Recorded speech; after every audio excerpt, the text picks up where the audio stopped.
So, that song, I'm Walking on Sunshine. Okay, so,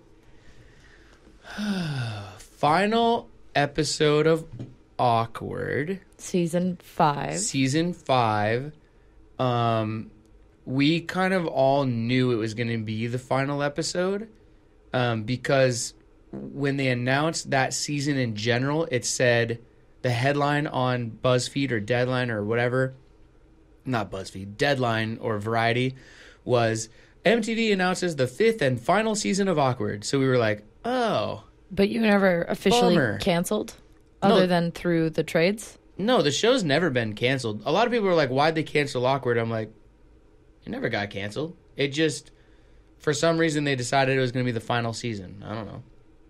So that whole season was kind of weird to shoot because we were all like, is this the final season? Is it not the final season? It didn't even come from MTV. And then the rumor was that MTV was like upset that headline was out there when that like it wasn't supposed to get printed like that or something. So then we, like at our first table read, even the executives were like, hey, we know that this article went out there, but that's not necessarily true. We might keep it going. We're not sure yet.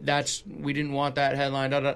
So there was all this like ambiguity around, is this the final season or is it not the final season? But anyway, so it came time to shoot the final episode of that season, whether it was the final season or not. And the way that they had the schedule laid out was that the show, the final thing to shoot was going to be it was like just Jenna like alone in her room or something. Like it was something that they had to just do during the episode, but for some reason they just had scheduled that would be the final shot, but it wasn't necessarily the final scene of the episode. Does that make sense? So, like, whatever scene it was like somewhere in the middle of the episode or the beginning of the episode, but that was going to be the final thing that they were going to actually shoot. And the whole cast was not having it. We were not having it. We were like, no. And even Ashley was just like, no. Like, we're a family. We've done this together the whole time. We're an ensemble. We're a unit. We've all been in this thing together the whole time. We want to end it together. Right. Right? Because in the script, the final scene is the gang and all the friends sitting around this campfire at their summer camp. Yeah. Right? So we knew that was the final scene. So we said to them, like, and that was scheduled to shoot the second to last day. Mm-hmm. Right? And we were like, that needs to be the final shot. Mm-hmm. We want that to be the final shot. And the producers and showrunners and everything were like, yeah, that makes sense. Like, they didn't even really fight that hard. They were just like, yeah, I think there was kind of a like, yeah, what were we thinking? Like, of course, that makes sense. That's a great symmetry. Like, that's great. So, it wasn't like we had to fight for it or anything. And they were just like, okay, yeah, that's awesome. Let's do that. So they switched the schedule around, and then that was going to be the final scene that we shoot, is just all of us around the campfire together, hanging out. And so it was nighttime. It was like probably around, I don't know, it was probably around midnight up in Malibu at this place that we were shooting, and it was cold and it was dark, and it was going to be nice. And they lit this gas flame and had the fake logs and everything, and we all like sat around and bundled up together, and they had the camera on one of those like long jib arms. Yeah. And the producers, Mike and Chris, were there, and they came up and they were just like, all right, guys, like, here's how you guys wanted it. Like, this is the final scene here, the final shot. As you guys know, in the script, there's no real dialogue. It's all Jenna's voiceover happens over the action. So there's nothing for you guys to really say or anything. Like, you guys are just being. You're just friends. You're around the campfire. You're just hanging out. You're just being. We're just setting up something with the camera, getting everything ready to go, a couple minutes away, and then we'll start rolling. Okay, great, whatever. Sounds good. So we're sitting there. And so everyone's just hanging out with each other, as they would have anyway. We're just waiting to go. To hear action. Yeah. Yeah. Just so, I don't know, I'm talking to Bo, he's talking to me, Jillian's talking to Ashley. Molly's chatting with Nikki. Like, everyone's just hanging out, conversing, chatting, making each other laugh, having fun, whatever, right? Yeah. But then we noticed that the camera is, like, moving around. But we didn't notice right away, you know? And then it's like, oh, the camera's picking off shots. Like, wait a second. We've been duped! And so the final shot, and if you watch that final episode, us hanging out around the campfire, for the most part of that final sequence, is actually what's happening. Us just hanging out as Brett and Jillian and Ashley and Nikki and Bo. That's great. And Desi and Greer. Did I miss anybody? I hope I didn't miss anybody. I don't think I did. Right? 7 series regulars? I don't know. I don't think I missed anybody. Hold on. I gotta make sure. Ashley, Bo, Jillian, myself, Molly, Nikki, Desi, Greer. Yeah, there you go. Nailed it.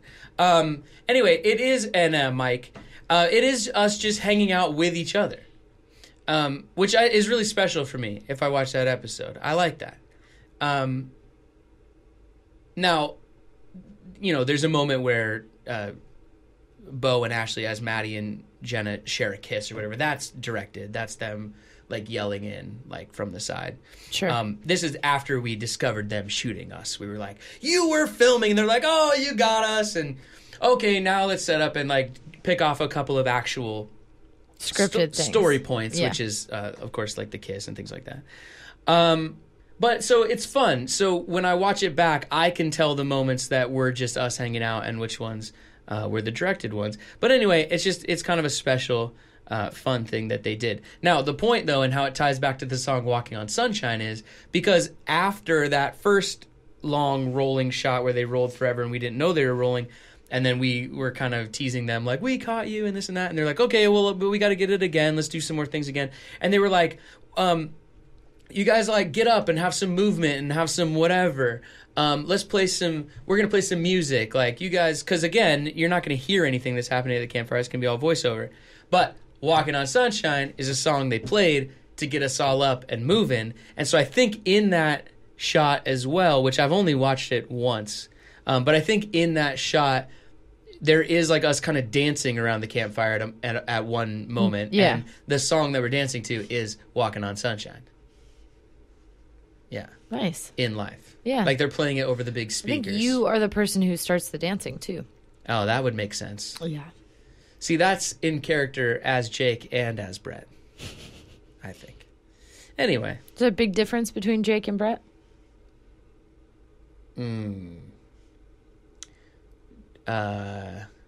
Jake, yeah. Jake hasn't learned yet and possibly never will now that he's stunted in his development. He's somewhere on hold, just waiting to grow up and be a real boy somewhere. He had that, like, country club thing. Jake, yeah, but Jake still hasn't quite learned to stand up for himself completely yet, I don't think. He has moments where he does. I don't know. It's been a long time. He has moments where he will, but he does it in the wrong way always. He always, like, freaks out a little too much rather than just being calm and strong and voicing himself. He kind of has a tendency to fly off the handle a little bit. Mm-hmm. I don't think I do that. Do I? No. No, you don't. I do it in a more controlled way. You do. You have strong opinions. Yeah. Jake has a tendency to let himself get walked all over. Yeah, you don't have that. No. I just stand up for myself. Both have great hair, though.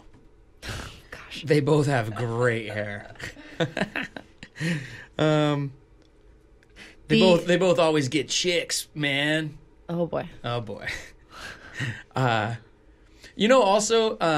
just while we're on the subject, more behind the scenes knowledge in case anyone wants that.